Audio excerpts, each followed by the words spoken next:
భారత జాతీయోద్యమానికి స్ఫూర్తినిచ్చింది తెలుగు వీరుడు అల్లూరి స్వాతంత్ర్య పోరాటం. భారత జాతికి ఆత్మ గౌరవ ప్రతీకగా ఒక జెండా రూపొందించి ఇచ్చింది మన తెలుగువారైన పింగళి వెంకయ్య గారు. స్వరాష్ట్రం కోసం 58 రోజులు నిరాహార దీక్ష చేసి ప్రాణాలు అర్పించిన పొట్టి శ్రీరాములు వంటి దృఢ సంకల్పం తెలుగువారి సొంతం. అటువంటి తెలుగు జాతి తన ఉనికి కోసం పోరాడుతున్నప్పుడు తిరిగి తెలుగు జాతికి ఒక గుర్తింపును, గౌరవాన్ని తెచ్చింది ఎన్టీఆర్.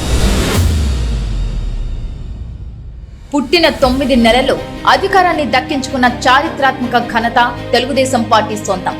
అన్న ఎన్టీఆర్ ను అప్రజాస్వామికంగా బర్తరఫ్ చేసినప్పుడు తెలుగు జాతి మొత్తం ఒక్కతాటిపై నడిచి ఢిల్లీ మెడలు వంచింది. అది తెలుగు జాతి ఐక్యత, తెలుగు జాతి పౌరుషం.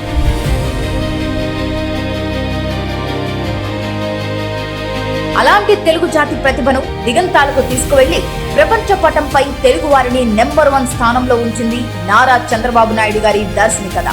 అటువంటి నాయకుడిపై అక్రమ కేసు పెట్టి జైలులో పెడితే 70 దేశాల్లో ప్రజలు రోడ్డెక్కి నిరసనలు తెలిపారు. అదే తెలుగు జాతి స్ఫూర్తి.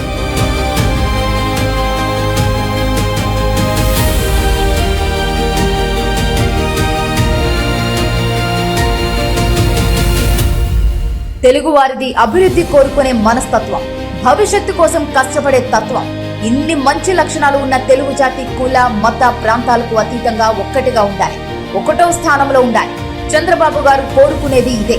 గత మహానాడులో నారా లోకేష్ గారు చెప్పిన మొదటి శాసనం కూడా ఇదే. తెలుగు జాతికి విశ్వఖ్యాతి తెచ్చేందుకు మనందరం కట్టుబడి ఉందాం, తెలుగుదేశంతోనే ఉందాం.